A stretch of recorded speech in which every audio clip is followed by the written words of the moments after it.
And then, yeah, would you like to talk about Dot, about A Course in Miracle while waiting for Aaron Abke?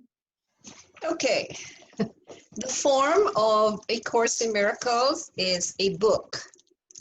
That's how it shows up in form. And with our modern technology, we can see it on ebook. Is that how you say it? Yes. And it is wow, that's a long thing to say. So anyway, A Course in Miracles is a download from Jesus, the voice of Jesus, and it is given to Helen and Bill. You can just research the names. It's just like teasers for everyone. Um, they are two psychoanalysts. I can't even memorize. Okay, clinical psychologists, William Thetford and Helen Schuckman. And the download came to Helen one day after she said, there has to be a better way than this. Sounds familiar, Tina and Zai. There has to be a better way, or what could be better, what else is possible? And then the voice showed up, and the voice said, please take notes. This is A Course in Miracles. And here it is. Yay! Yay! Yeah, they asked the question, what else is possible? Could there be a better way? Yep. Feel free to talk, Tina. I'm just curious, how long was the downloading? How long did it take for them to write down everything? How long? 7 years. Wow. 7 years. And she was resistant. But it turned out that every single word in the book, she took down notes in her handwriting, and Bill typed them up for her, and that's 7 years work, and every single notation, every single lesson is coherent, and the language is lofty and noble. And some people say it nosebleed. Yes, so we would understand later when Aaron talks about the law of one, when some people talk about the law of attraction, how all these things come to us from a realm we do not know, from a realm beyond our senses. So yeah. Yep. What else? You have any other questions that I cannot answer? How about I ask you? All right. If there are people watching in the West Coast, good morning. The sun is rising. Wow. And if you are watching from the East Coast, it's already mid-morning for you. If you're watching from the Pacific, from the Philippines, good evening. Yeah. Good evening. And if you have a question later on, maybe you can write it, or comments. You can write it, or even you can share this link to your friends, so that makakapanood naman yung iba. Yes. So, Ato, how did you know Aaron? This is actually an accident. It's because one time I'm asking the Holy Spirit to teach me about a deeper meaning of a law of attraction. So I just accidentally clicked his channel in YouTube, and I started to listen, and I started to listen to kasi there's a series of law of attraction. So until I reached his video about when he was a Christian and turn it into find ways to experience God. And doon na-addict na ako sa kanyang sa kanyang YouTube channel, no? Mm-hmm. So every week I inaabangan ko talaga, and I'm looking forward every week for his YouTube channel. You know, nagandahan kasi ako dun sa kanyang mga explanation. It's a very simple, very straightforward, and very short line. It's very brief. I think the video is just 10 to 11 minutes, and that's it. I mean, you know, but you can already have lots of takeaways, no, in his video. So that's why medyo nagustuhan ko yung mga teaching niya among others, you know. So yeah. And then I finally that, you know, I able to message him in IG, Instagram, and nagulat ako na sumagot siya sa mga messages ko, and then we started to chat, you know, in Instagram. And ito, I was also amazed of saying yes, no, nag-yes siya sa invitation ko. So that's why I invited him. No. And gladly, he's also a student of A Course in Miracle, because the first series of his video, wala pang A Course in Miracle that time. Wala pa. That's right. He's just too in Law of Attraction. He's about breaking through ng kanyang Christian life, and it's all about the law of one. And then eventually nagulat na lang ako that one of his major book na pina-follow is A Course in Miracle. That's why I'm so happy also. Yeah. Yay.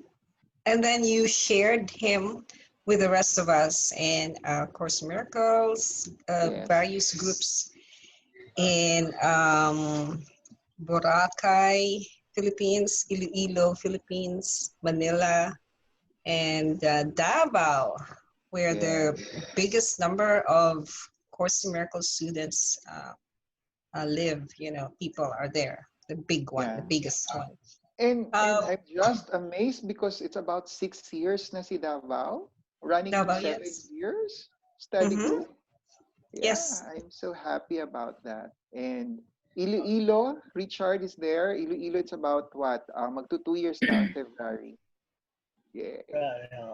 Yes. Same thing with Boracay, magto 2 years na. Yeah. And Manila, about 1 year and a half. Kayan is Manila, there to represent Manila. They call their group as Ilaya. Ilaya, yes. By the way, we are streaming live through Fox Tribe. The group is A Course in Miracles, ACIM, Tribe of Love, Tribe of Love. I was reading Tribe of Life, Tribe of Love Community. So we are there, and we're just waiting for Aaron, and we're filling up the Morning, time. guys. Hey, there he is. Are you there? I am here. Can you guys hear me okay? We hear you, but we can't see you. Good morning, No? Aaron. There you There are. you go. Hey, hi. Okay. Evening, everybody. Yeah, hi. Good evening to us. Good morning to you. Yeah, good to be with you guys. Thanks for having me. Welcome, Aaron. I'm Ato de la Cruz. So great to finally meet you, man. Hey. We're meeting Finally. each other. Yeah. First of all, thank you so much for giving us your time for this invitation. We are the community here in the Philippines doing A Course in Miracle. We're so happy to be with you tonight. And welcome to our Zoom meeting tonight. And I would like to introduce to you our community, and there are different cities, you know. So we have from Davao, represented from Davao, Iloilo, and Boracay. And yeah, guys, I think this is the time for you to introduce yourself. Who's first? I'll go first. I'll go first, because then I'm gonna shut up. So my name is Dot. I have a long name, so you can call me Dot. That's literally Dot for short. Yes. Dot. I love it. The shortest name ever. Dot. So I'm originally from Iloilo City, Philippines, but I live now in Las Vegas. In the name of love, So in the name of love, I'm here. And Nice. all of these people are my friends, and they are there in Philippines. So that's all about me. Okay. Wonderful. Yeah. Thank you, Aaron. And that actually is a Filipino, also live in Las Vegas, and Yeah. she's the one actually influenced me also in A Course in Miracle. She's Okay. leading a study group in Las Vegas. So Very cool. yeah. And then next, Arlene, it's your turn. Okay. Hi, I'm Arlene. I'm a water teacher based in Manila. I'm here because of Ato. Ah, It's his fault that I'm here and that I know about A Course in Miracles. So it's all his fault. it's all his fault. Okay. Projection. All right. Thank you, Arlene. Okay, next. Go ahead, Luella. Hi, my name is Hello. Luella. Hi, Aaron. Finally seeing you there. Nice to meet I'm you. Luella, and I'm here in Boracay together with Ado. Very cool. Thank you. Me next. Yeah, go ahead. Hi, Aaron. Morning. Hi Evening. there. I'm Rosabel. Hi, how are you? Hi, Rosabel. Usually comment on your posts. Oh, yes. I recognize that name. Yeah, so I'm from Great to Davao. meet you. Yeah, meet you. Nice to meet you too, finally. So I'm from Davao. We've been studying together with Arthur. We started the Davao group, studying Acim 5 years ago. Oh, wow. Very cool. Wow. Yeah. All right. Thank you, Belle. Okay, I'll go next. Who's next?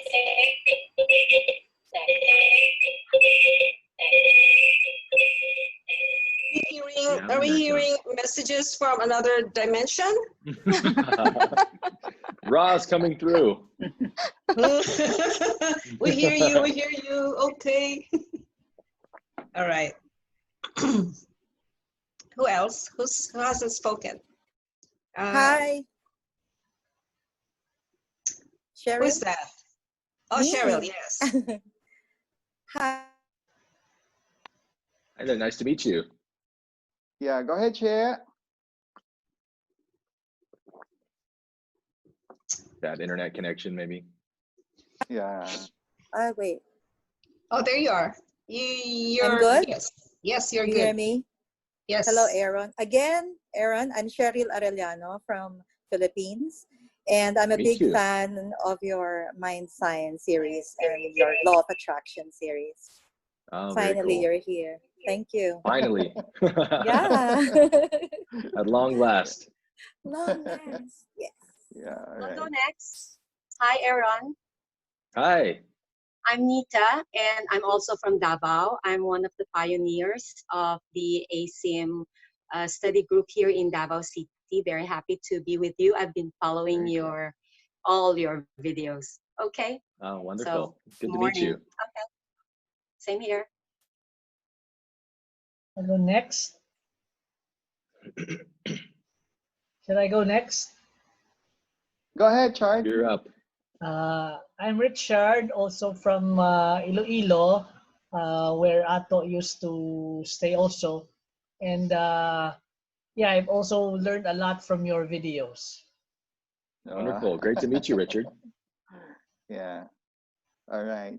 Who else? Okay. No more? Everybody introduce their name. Me. Okay. Yeah. Oh my God. Go ahead. Hi. Good morning to you. Good day. And blessings to you, Aaron. I'm Likewise. Princess Perdilla. I'm the angel guide from based in Davao, the land of promise. Okay. Great to meet you. All right. That's I great. invite Tina, Liberty Tina, and Zai and Kian also to introduce themselves. They're manning the Zoom call right now, or womaning. They're womaning. Womaning. Yes. Go ahead, show up, Zai and Tina. You're very important here. Okay. Go ahead, Zai. Tina. Oh yeah, I'm Tina, and I'm from Davao City, and we're from the Mystic Angels. Thank you. Great to meet you. Nice to meet All you. right. Go ahead, Sai. Where are you? Are you Zai? Hi, I'm Zai and I'm just a picture. Hello, Aaron. Good evening from the Philippines. Good I'm evening. Zai Great from to meet Mystic you. Angels. All right. That's great. Kay? Hi, Aaron, and the rest Hi of the there. crew. I'm Kay from Manila, and I'm a Japanese language teacher. And I love your lessons in YouTube. Because of Coach Ato, I've learned a lot from him through you. So most of the time he translated your learning so that we could easily Oh, understand it wow. very well. That's amazing. So thank you for sharing your lovely insights. Oh, thank you so much. Thank you. Wow, that's great. So everybody's in. Are we okay? So if there's a one, maybe we can start with prayer, Aaron, first. I would like to ask Arlene to lead us for a prayer.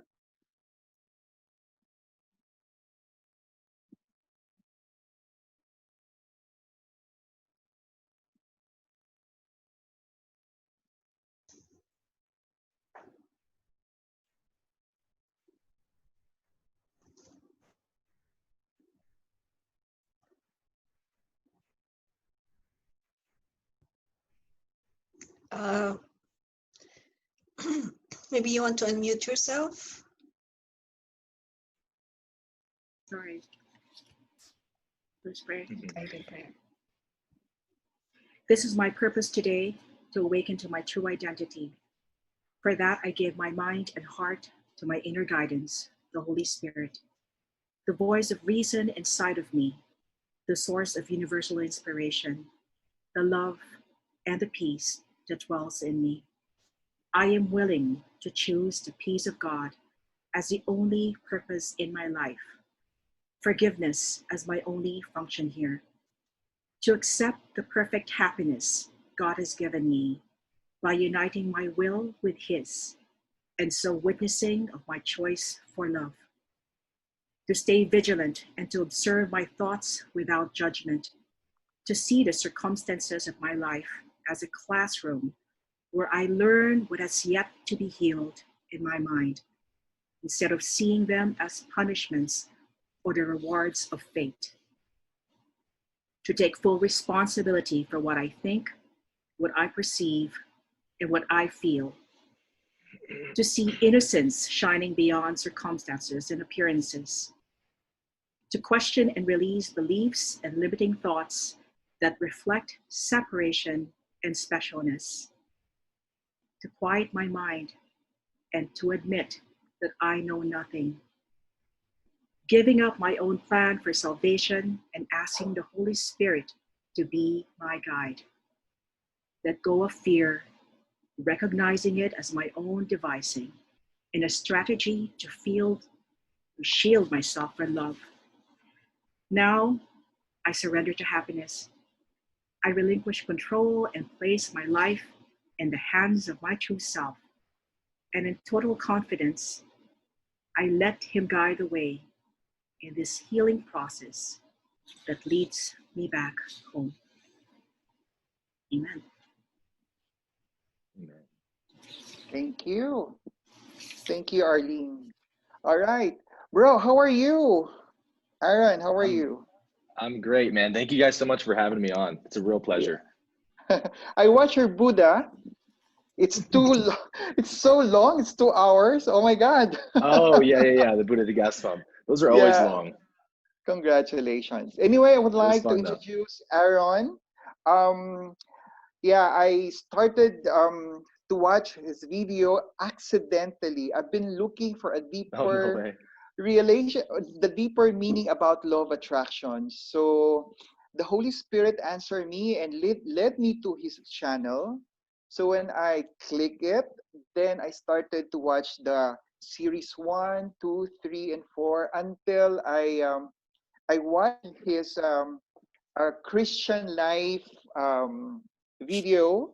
And then I started to communicate with him through IG.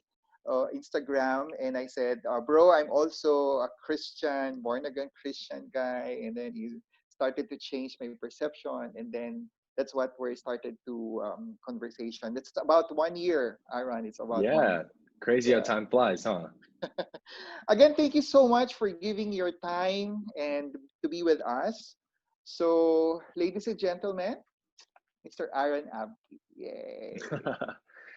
Yeah, you Thank guys you. have been such huge supporters of mine for the last year, and so as soon as I had an opportunity to come on here and see you guys in person, and just chat with you and all that, I wanted to jump right at it. So super happy to be here, and always happy to talk Course in Miracles with fellow ACIMers. Wow, that's Yes. good. That's great.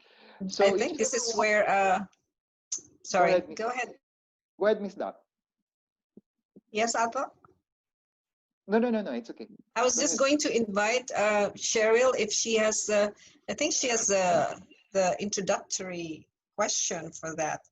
Cheryl, if you don't mind, you want to ask it? Oops, you have no voice. Speak and be heard. There you go. I thought I'm number 5. I'm not. Oh, I'm sorry.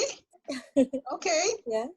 Maybe I got it wrong. Okay, so Or I'm wrong. anyway, yeah, go ahead. Who has the first question? So we would be able to flow freely into this. Nobody?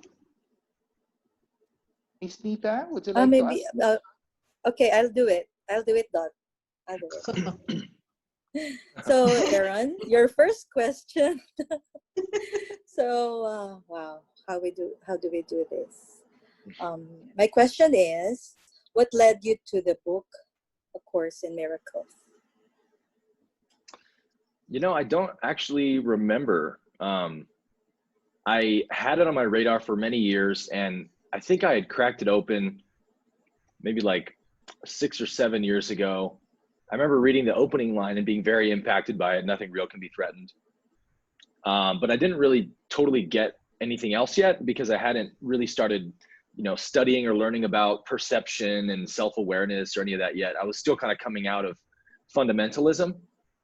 And so I was kind of diving into all the stuff that I'd heard was demonic and evil and stuff. And, the Course was one of those. So I thought, well, if those people don't like this book, it might have some good stuff in it. So I didn't quite understand it then, came back to it maybe 3 years ago. And, after having studied a lot of these principles through other teachers and texts, all of a sudden it kind of clicked for me. And it was almost like coming home or something. It's just hard to explain. I'm sure a lot of you guys kind of have the same endearment with the Course, but it was like remembering something I'd long forgotten, and from that point on, it just became like my personal Bible. Yeah. Oh. Was it, did it happen before your falling out with your church, or after, for sure. After. Yeah. Okay. So when you say it's like coming home, I remember you had a video and the book was just lying there, and it gave me goosebumps. Like I was also I happened to look at my Acim book on the table. So thank you for sharing that. Thank you. All right. Yes, Don? Aaron, I'd like to ask a follow-up question after that, because you mentioned coming from a church background, and I think like I'm similar with you, because I was also very involved in our church. I was a Bible study leader, and I was involved in evangelism, and I was really deep into our church ministries. And I'd like to ask, how do you complement like the Bible with the Acim principles?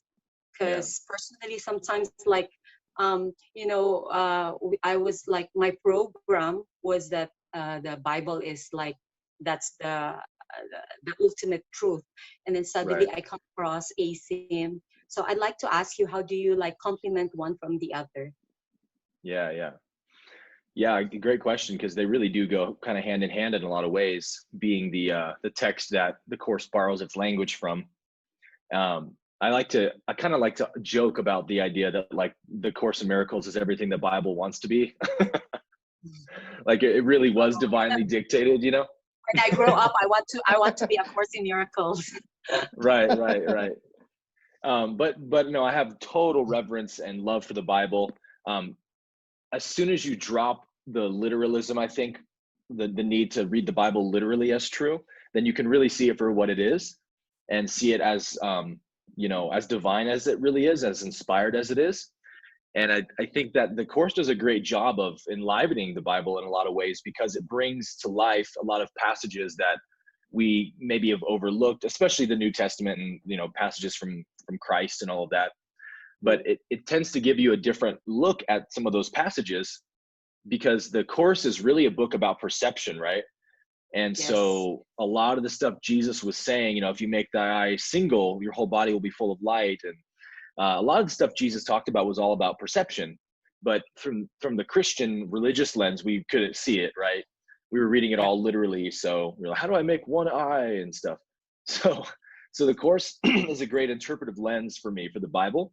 And I think that once I understood the Course principles well enough, every time I go back and read the Bible or a verse comes up or whatever, I read it completely different.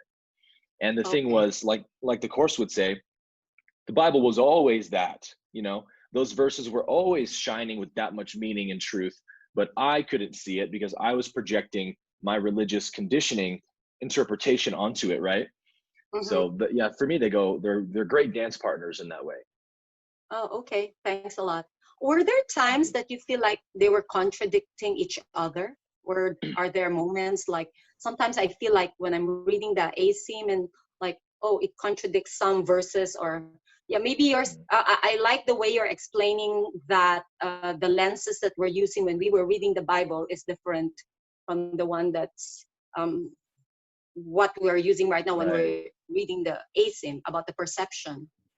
Yeah. So my question is, are there moments that you feel they're contradicting each other?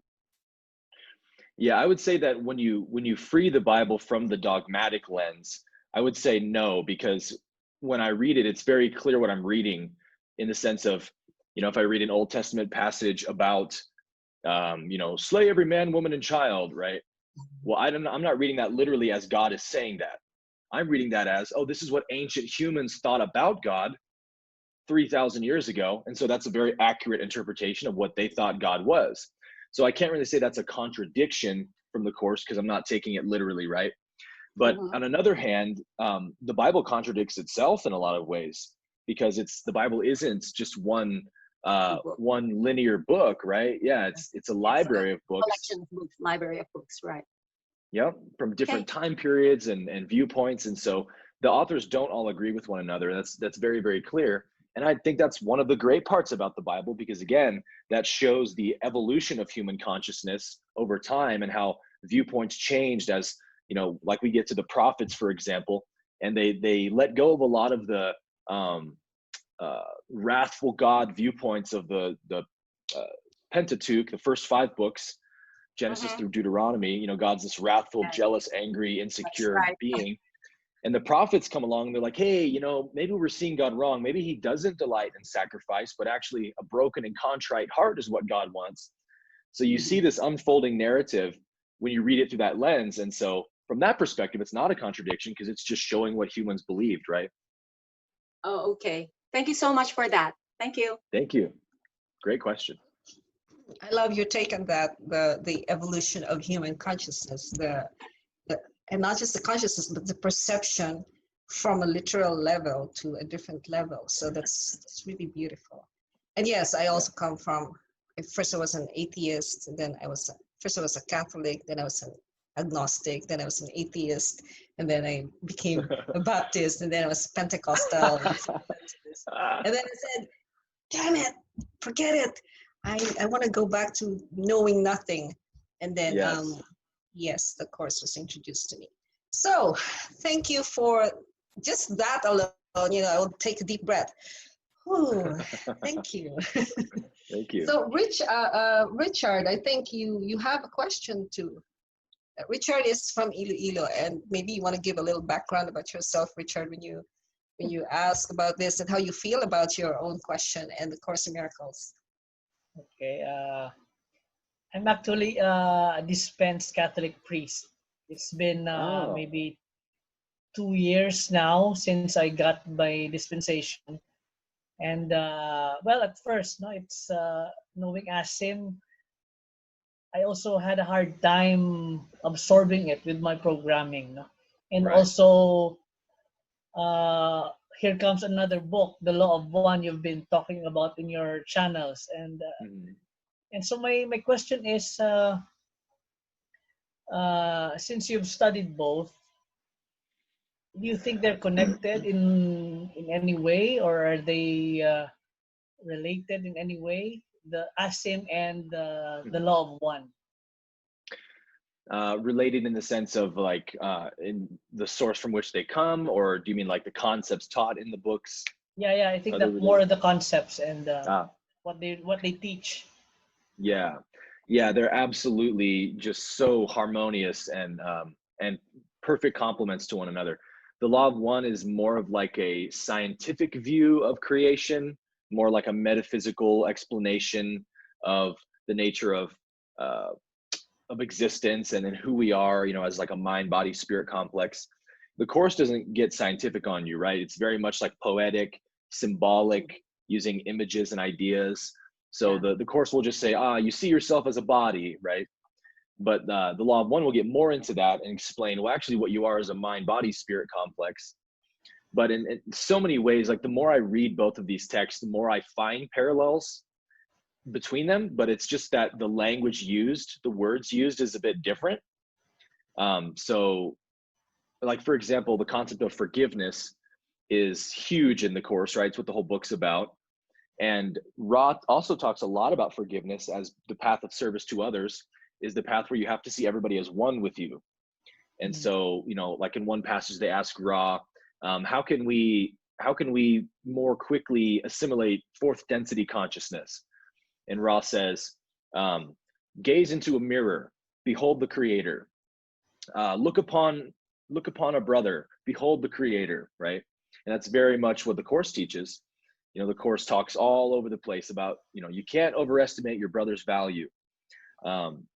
So in that way, the way that we see others is a reflection of our own polarity, because when we really are positively polarized on the path of love, the path of service to others, then we will recognize that we are one with all. And the Course kind of teaches enlightenment through the practice of forgiveness, right? You can cleanse your consciousness, you can cleanse your perception by refusing to see anybody as other than you. And that's what Ra talks about, is how we polarize spiritually on the positive path is by serving one another. Like Jesus said, love thy neighbor as thyself. So the basic teachings are all, and this is true for, I think, all spiritual texts that are truly divinely inspired or channeled. It's all the same truths, right? We just kind of use different language for it. But when we get into the nuances of the two texts, I just find so many incredible parallels that are really fun to kind of draw comparisons with. Thanks. Do you, can you remember how you came across the Law of One? Kind of similar to the Course. It had been on my radar for a while. And then I think I wanted to read it for maybe a year. I've been like, I need to read that. And then I saw a video on YouTube explaining some concept from it, and it really resonated. And so I'm jumping right into this thing. And then from there, I just couldn't put it down again. That's interesting. I saw the book at Barnes and Noble, and I went this way and said, Law of One. And then I said, okay. Then I said, that's so expensive. Maybe I can find something from secondhand store.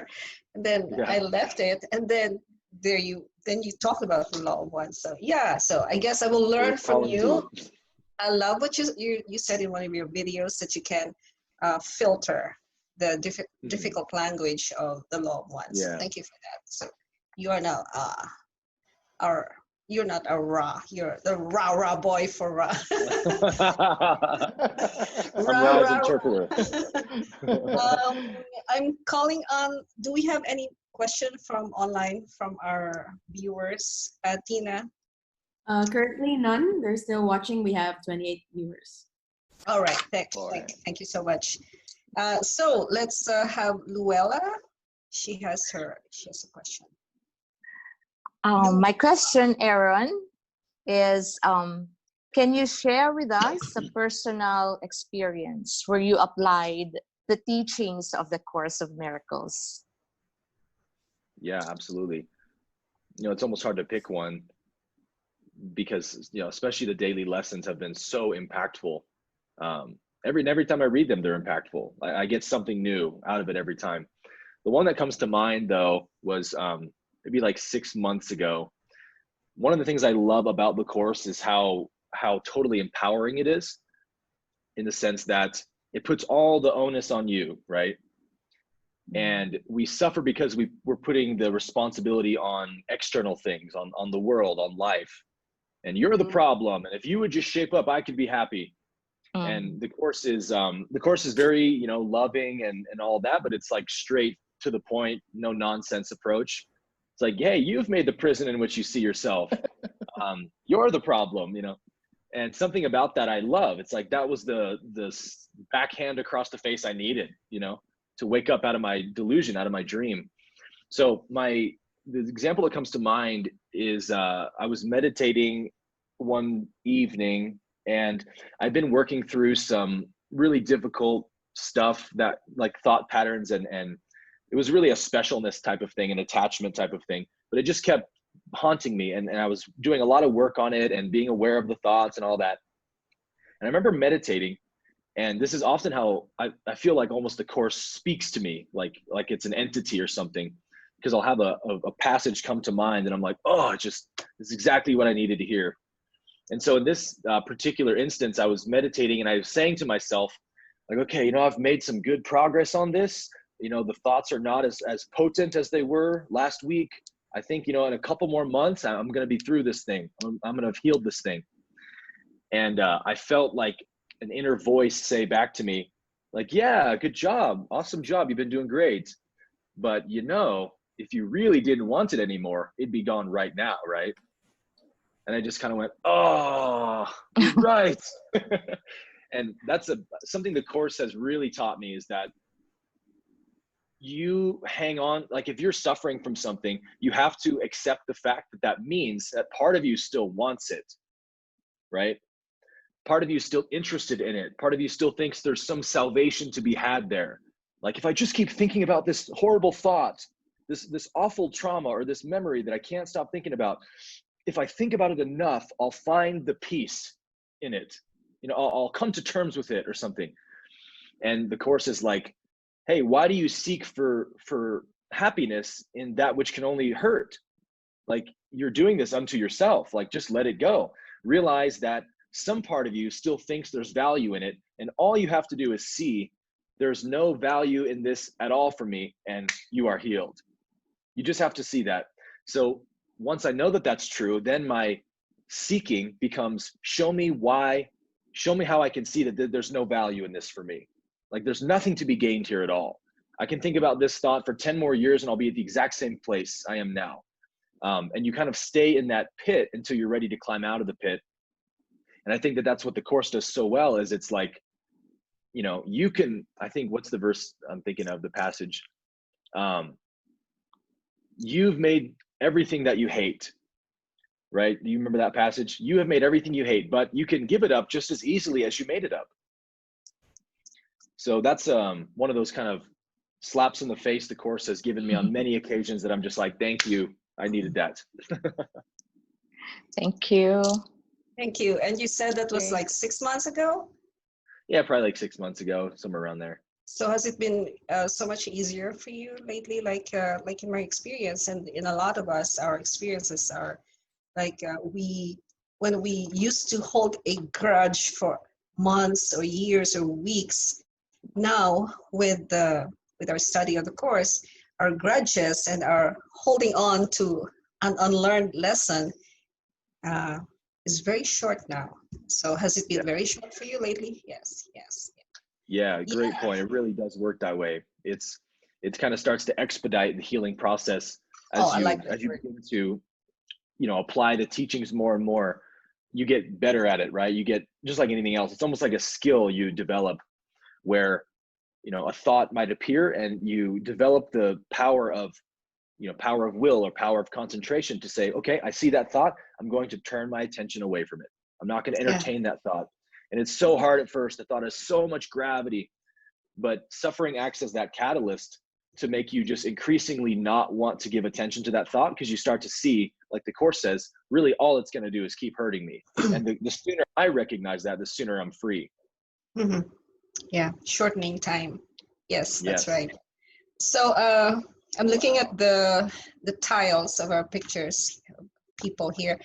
Is Alex on board or did she leave? Alexis. Alexis, where art thou? If she's not on board, then let's proceed to Rosabelle. Bell, your question, please. I'm gonna ask.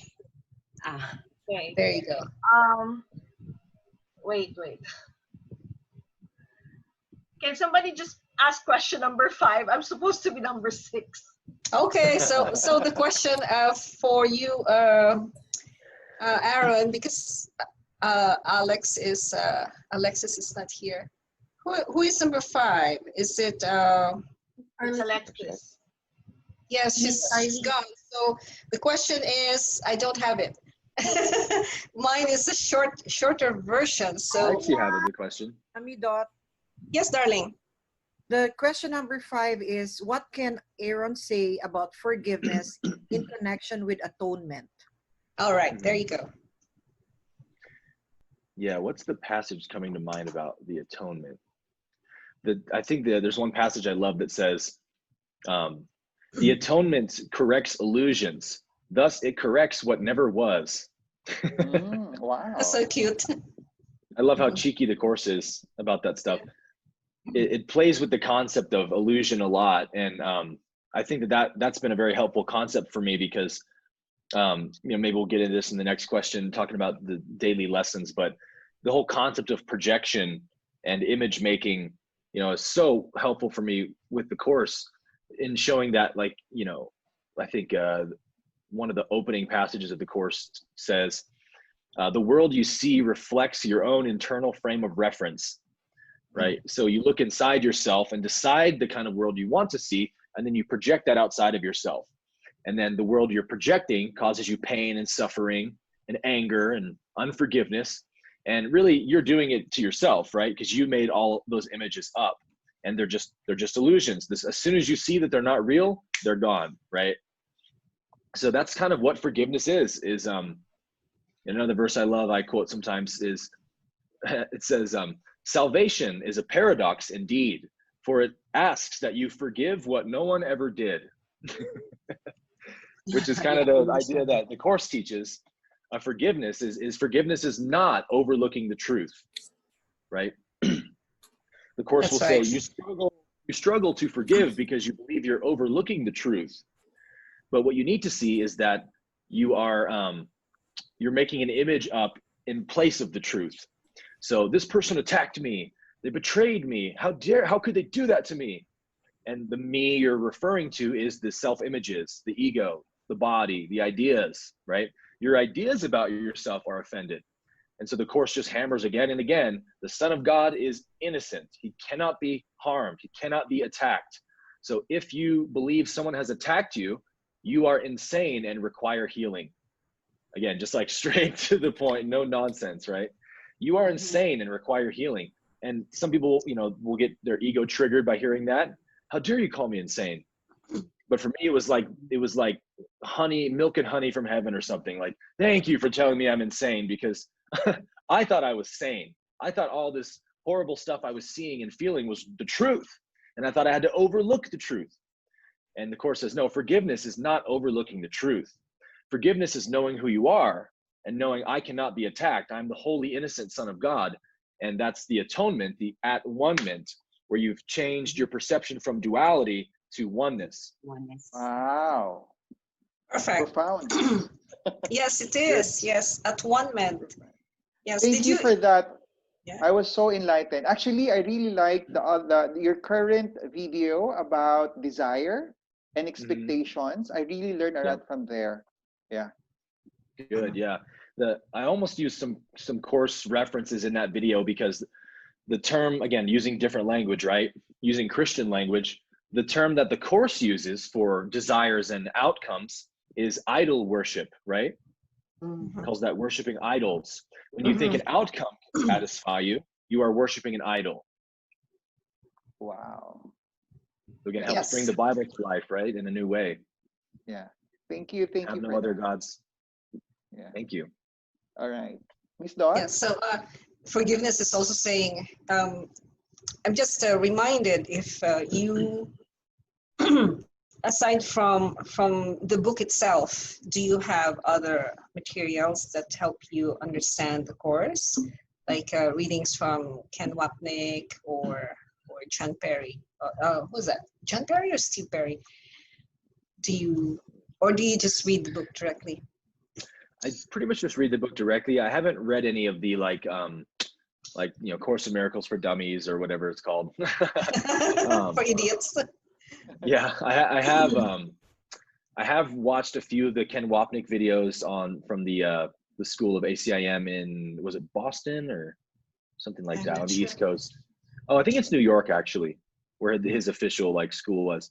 I've watched probably like a dozen or so of his videos. I listened to some lectures from Marianne in the beginning of my time with the course, and really her way of explaining it kind of gave me a lot of desire to dive into it, and it helped me kind of give me like a basic foundation for what I was going to be reading. But something about, I've never felt like I needed much of another person's interpretation on it, because the book just speaks to me, man, like on such a deep level. And every time I read it, it's like I get something new out of it. So if I felt like there was anything that I wasn't understanding from the course, I would totally go to one of those kind of texts for help. And I think it's good to do that. But for me, it's almost like an ever unfolding narrative or something, where it's like when I read it, it's almost like I have an inner guide interpreting it for me, What's beautiful about the course is that either you read the your text or the original version, the original edition, or the older editions from the foundation, but they're all very coherent. Yes. Despite the legal stuff, yes. Mm-hmm. So anyone else has a question for Aaron before we, how much time do we have left? Yeah, I think the last question, I would like to ask the last question. Yes, go ahead, Belle. Aaron, do you have any particular lesson or text from Acim that you would like to share with us? Something that was very recently that has stood out for you, a very recent lesson that you've had from Acim. Very recent. Can you share? Yeah, typically I'll post on my Instagram. I have a story highlight on my Instagram called ACIM quotes. And I'll probably, usually about once a week, I'll post a course quote that I've read that hit me. So let's see what the last one was. There's so many good ones, man. Oh, yes. Here's a good one. This is lesson 158. Mm-hmm. It says, Christ's vision has one law. It does not look upon a body and mistake it for the Son whom God created. It beholds a light beyond the body, an idea beyond what can be touched, a purity undimmed by errors, pitiful mistakes, and fearful thoughts of guilt from dreams of sin. It sees no separation, as we talked about. And it looks on everyone, on every circumstance, all happenings and all events, without the slightest fading of the light it sees. That one hit me because I'd actually just read or listened to a passage from the Law of One that I've heard it before, but something about it struck me for the first time, where they're asking Ra about a balanced, they call it a balanced entity, an entity who is free of distortions. The Course would say someone who's found the peace of God. And they said, what would happen in a situation if a balanced entity is attacked like physically attacked by another person who's trying to harm them, would they respond with anger, and then they would, balance the anger and have compassion for the person? Would they have to do that? And Ross says, this is incorrect. To the balanced entity, there is no reaction. And I went, whoa, like that's a new level of freedom right there. Yeah. Meaning, not saying they wouldn't maybe try to defend themselves or get away, I don't know, but it means they would not feel any kind of animosity towards the attacker because their perception is totally clear. The Course calls that vision, right? They can see this person exactly as they are immediately. They see, oh, this is a hurting, suffering person who's just offloading their pain. They can't do anything else. It's really not even them doing it, right? It's the program in their mind talking to them. So there's nothing to forgive. I have nothing against them. I see them clearly as Christ sees them.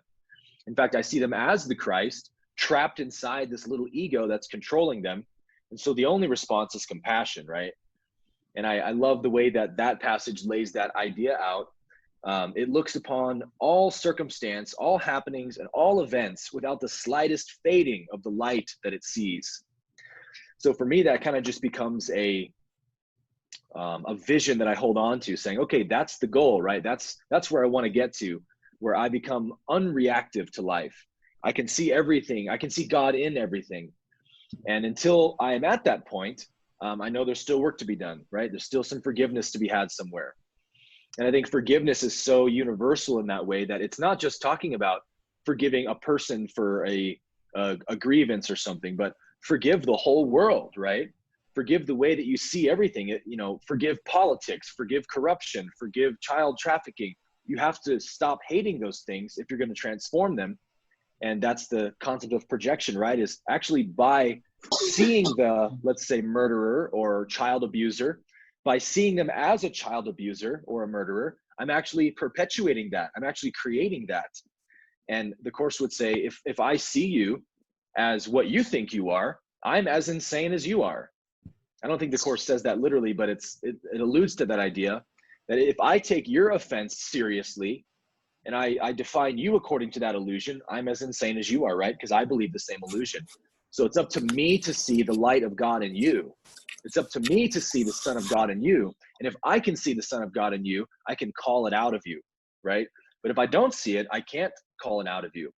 So again, forgiveness is the path to heaven. You can forgive your way to heaven, forgive your way to enlightenment, which is really just refusing to see anything as separate from God. Mm-hmm. Yes, Can you tie that up with separation, please, with a short explanation on separation as the Course in Miracles describes it?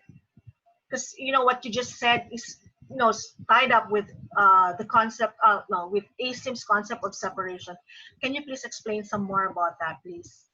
Sure. Yeah. Actually, this is another concept that parallels really well with the Law of One, because the Law of One talks about the 7 densities of consciousness, right? And we in this plane that we're in right now are 3rd density beings. So first density is the density of pure beingness. So that's just the 4 elements of earth, water, fire, and air. So the planet Earth was in the first density of consciousness for like 2 billion years as those 4 elements interacted with one another, until eventually the spark of awareness is born and consciousness evolves into the 2nd density, which is growth and movement, where now there's some awareness of my environment. So plants, insects, microbial life, animal life, anything with growth and movement is 2nd density of consciousness. And then when consciousness evolves enough to become self-aware, that's 3rd density. And so that happened to us as a species somewhere around 75,000 years ago, when ancient humans at some point, as we evolved from higher hominids or whatever, we would have had to start using language at some point, right? So ancient primates or humans would have started making noises to refer to things. And that's when the first image making, as the Course would say, began, where we used concepts to refer to reality. And that's helpful in a lot of ways. It gave us technology and all the things we see today. So a totally necessary part of the evolution of consciousness and human growth. But at the same time, it's the cause of all of our suffering. And there's a great line from the Course that says, I think it says, let us not forget that ideas are merely symbols of symbols. Thus, they are twice removed from reality. And that's the idea of how, like, we need to stop labeling reality and thinking we know what it means if we are to see it through the eyes of God. So there's passages, they'll say things like, let us be still an instant and forget all things we ever learned of what things mean and what their purpose is and what the world is for. We do not know, right? Well, yes, I do to know. I know what the world is for, says the ego. And it's like, okay, sure, you can have that interpretation as long as you want until it doesn't work for you anymore, right? Until you suffer enough, as the Course would kind of approach that. So in third density, when we started using language to refer to one another, right? Because at some point we would have started making noises to refer to other apes or hominids in the group. So I have a noise, and when people say my noise, I know that they mean me. So now consciousness sort of flips in on itself and becomes an object to itself. That's self-awareness. So you have to have language first to have self-awareness, which is why animals don't have the level of self-awareness we have, because they don't use verbal language. So they don't put conceptual images over reality. Like when I say bird, a concept appears in my mind. I've seen birds before. I know what birds do. Basically have the gist of it. That's a bird. I got it. And I move on. I don't see the aliveness of the bird, the present moment. I'm not tuned in with what I'm seeing now, the mystery of this thing the universe is doing in this creature, right? It's beautiful. It's wonderful. I'm not seeing it that way, right? I'm seeing it as some dead-end concept that I've referred to a million times. I know it, right? That's projection. And so when we do that to ourselves, we come up with self-images. I am this, I am that. So that's the belief in separation, as the Course would say. The tiny mad idea, there's another way they call it, where the Son of God believed it was separate from its Father. And he forgot to laugh. Right, exactly. So if I think I'm separate from my source, you know, fear is the belief in separation, right? The ego is the belief in separation. They're synonymous. If I believe that I'm separate from my source, then I must fear. I must be afraid of reality, because now reality can be an enemy, potentially. It can be an attacker, potentially. And so we have to correct that misperception of being separate by forgiving others of what we think they've done to us. And we can only forgive what we think people have done to us if we see ourselves as eternal, right? If I see myself as finite, as temporary, as separate, well, then I can be threatened and attacked. But if I know I am the eternal, holy, innocent Son of God, I know I can't ever be attacked. No one can harm me because I'm one with my Father. So there's a passage that says, I think it's a lesson actually. It says, now try to reach the Son of God in you. This is the self that never sinned, nor made an image to replace reality. Wow. Yeah, Wow. perfect. Wow. Nothing ever happened. We have I a have a question. last question. Yes, please. Hold on. Sid. Cheryl, hold on. Okay.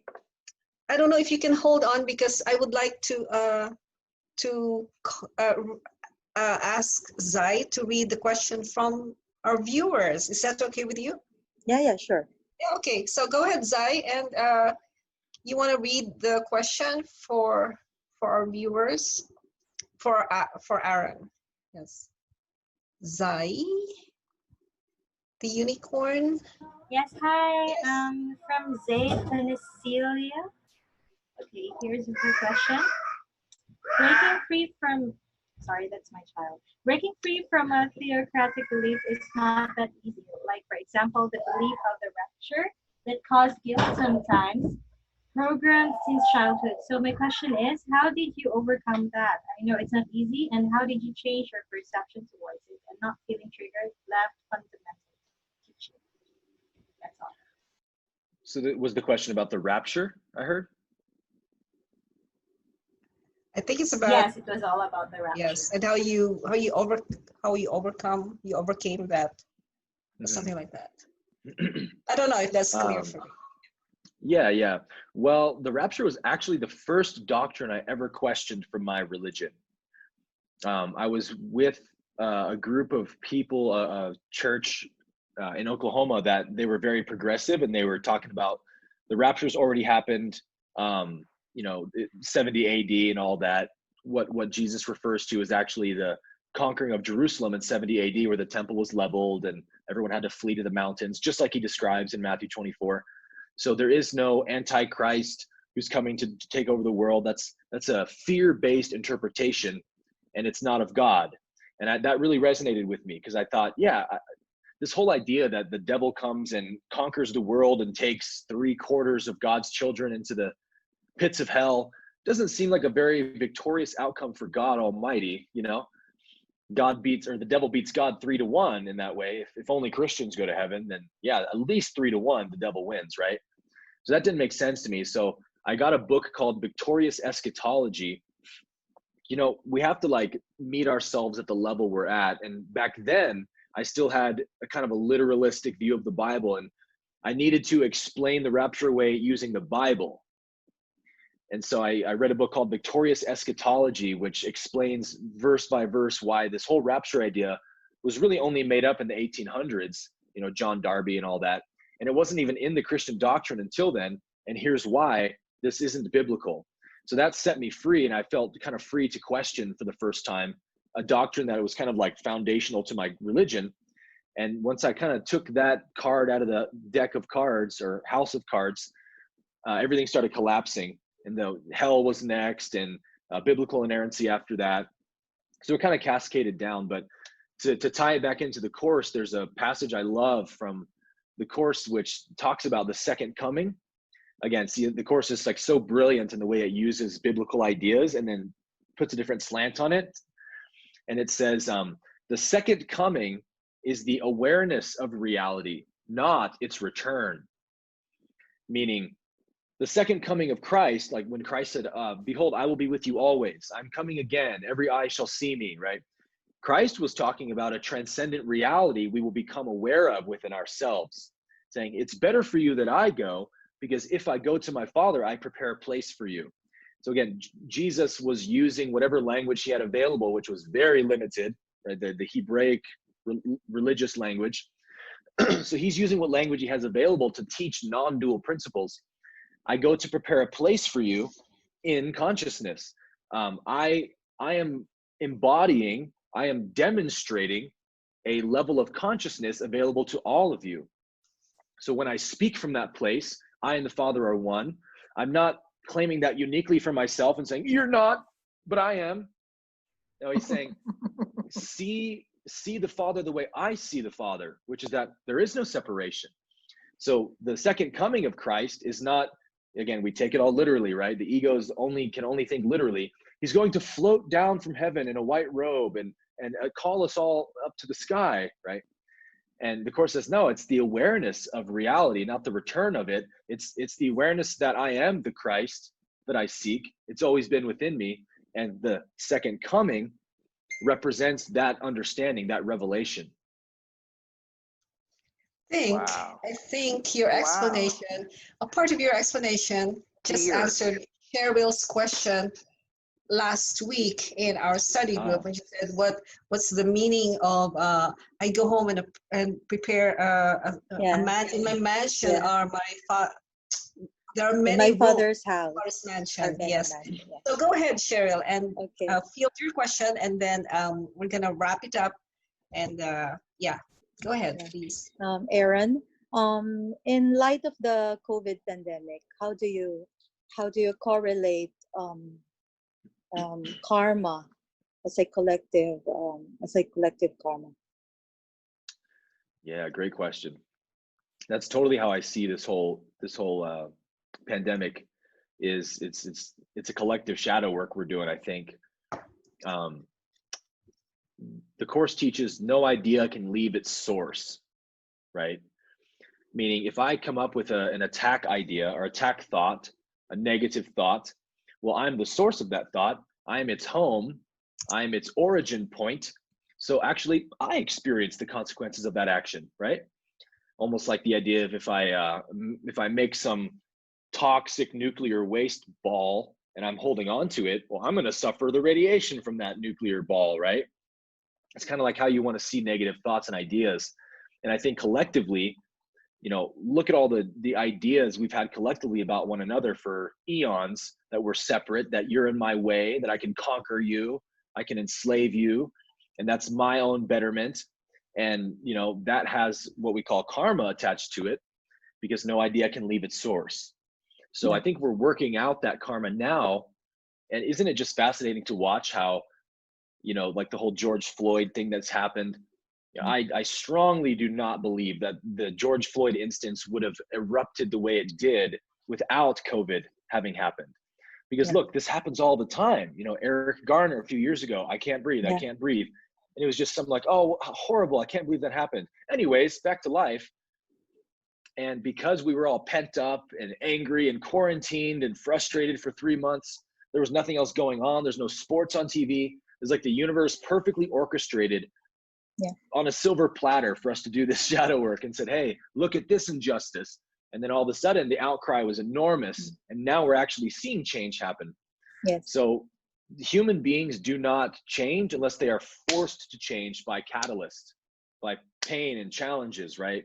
So the universe is serving us, Mother Gaia is serving us this catalyst of this COVID pandemic and all the other things it's contacting in our collective. And so for me, it's like, all right, how do I make the most out of this? Because I don't want to, we collectively don't want to have to repeat these lessons again, do we? So let's learn the lessons now. And that starts with each of us individually learning the lessons, because the collective is just a collective of individuals. So all we can do on an individual level is say, all right, am I making use of the catalyst life is serving us collectively? Can I harmonize these lessons in my consciousness? And in doing so, as the Course says, all minds are joined. I actually will begin to influence the collective mind, raise the frequency of the collective. Wow. Wow. Do you think we're leading up to the big shift? That's the question. Yeah, I think we're in that shift right now. I think this is the shift. Wow. Did you say that? Oh, okay. I was going to say something dirty, but I'm not going to do that anymore. So, Ato, would you like to give your words, and then after this, we turn it over to Princess to give a gift for Aaron. Oh. Yes. Wow. Amazing. Thank you so much for your questions. Community of A Course in Miracles here in the Philippines. I even though that I'm listening, bro, I really learn a lot from you. I can see and I can feel the authenticity of your masterpiece and materials that you read, and I believe that you also embodying it, because it's spontaneously talk and with the heart. So wow, it's amazing. Thank you so much. And Thank you. I have a friend. She's an angiologist. She learned from Doreen Virtue. She's also doing workshops and certification for angel card reading. So there we go. Yeah, Princess, go ahead. Hi, Aaron. It's me again. Hi there. And while you were talking a while ago, I initiated the shuffling of the cards because Ato and Mommy Dot asked me to give you a special angel message as a takeaway for A Course in Miracle. And this was not orchestrated. It just fell out of the deck. And usually whenever we do angel readings and when we shuffle and the cards fell out, it means that your angels have a special message for you. So this is it. And it's a major card. Aaron, it's a new beginning for you. Ooh, goosebumps. You're at the beginning of a wonderful journey right now, and there's nothing to fear because your guardian angels, specifically, and they're so noisy here with me, Archangel Gabriel and Archangel Metatron is with you right now, walking with you every step of the way, because you have unique gifts that can give global impact. New opportunities will be coming your way, and just believe that this is your existence was not an accident. Your existence was a need by Mother Earth. And there's a special message as well. There's another one. That Aaron, you've worked hard to accomplish and to create the things that you cherish in your life. Beloved relationships, accomplishments, heart, and home. The angels are telling you, rest assured that all of these treasures are being protected by your angels. And in exchange of all these blessings, they're asking you to do something for Mother Earth, the animals, and the environment because they need your protection. That's your angel message. Wow, Angel thank you God. so much. That was very confirmative. I appreciate Love that. that. That resonates. I love that. Thank you. So, I could stay here, Aaron, just between the two of us. The whole world is not listening. We can stay. I can stay here for another 5 days, But 7:02 here. It must be 8:02 for you there in the morning, and 8, 9, 10 p.m. for the Philippines. And in the program flow, we're supposed to have takeaways, but I don't know if people still want to do takeaways. But if you're okay for a good night to Mr. Aaron Abke, Yeah. can we have a what do you call that view? The gallery view? Oh, So yeah. Can we everybody, have a photo shoot with a Aaron? gallery view Yeah, let's do it. instead of a speaker's view? Who's in control of that? We need our technicians for this. Yes, Miss the Unicorn, the I mermaid, took a picture na Mami Dot. I took the a picture gallery na. view, Yeah, the I gallery did view already. for all of us. Yeah, I did. Oh, it's already took in a the picture. gallery view. All right, so it's me who's not on gallery. Ooh, duh. There you go. Okay, so we're gonna say good night now to you guys, and good morning to Aaron. Unless you have parting words for us, go ahead. And then other than that, we're good. Aaron, thank you so much for blessing this, and I hope we can invite you again Absolutely. for a Zoom meeting, and I hope we can have a community meeting with you. I would love that. Thank you so much. Yeah. You're so generous, and as the Course in Miracles says, as you give, you also receive. Yeah. So Aaron, can Absolutely. you have my number? Can you give me your Zelle, and then I'm gonna do something for you. Oh, thank you so much. Yeah. Let me Zelle something for you. I do have Zelle. Thank you so much. No, it's been Yeah, such a pleasure to be here, guys. Yes. Okay. So Or all right. wait, So or Tina, would you like to have a shout out there? Is there anyone that you would like to mention who's the viewers in the live stream? By the way, Aaron, we record this. If you would like to ask the copy, we can send it to you. I would love that. Yeah. Yeah. So maybe we can send you can send your email address so that we can Yeah. send the result for you. Yeah. Yeah, we'll do a Gmail. Yeah. So go ahead, Tina? Tina. Is there any, or Sai, is there any would like to have a shout out or Like, greetings? yeah, there are comments here like from Miss Rhea Yap. Thank you, Aaron, for simplifying things, and we got a lot of aha moments. So thank you. Great. So some people are also watching us from Australia. We have Miss Panging Verga. People from Davao, we have Fanny Rodriguez, Hannah, and Jenny Nalia, Jen Ramirez, and Bong Dumadag. They're all watching. See Hope is there also. I saw Thank you guys for watching. Hope is also watching. There. Yeah, Carol Laguna from Iloilo as well. Is Carol. And Joes, the Mystic Angels. Joes. Joes. From my All end. right. And Miss So sorry. Miss yeah. Page and Zaid. Zaid is saying hello, Aaron. Yeah. All right. This has been so fun. Thank you. Did you enjoy, guys? Yeah. Yes. Yeah. Thank you, Aaron. Thank you, Thank you, Aaron. Aaron. Thank Let's you, have a all so picture much. taking. Yeah, please. Guys, Tina. And Gather Mystic round. Angels. Another round of picture. Yay. We get a 3, 2, 1.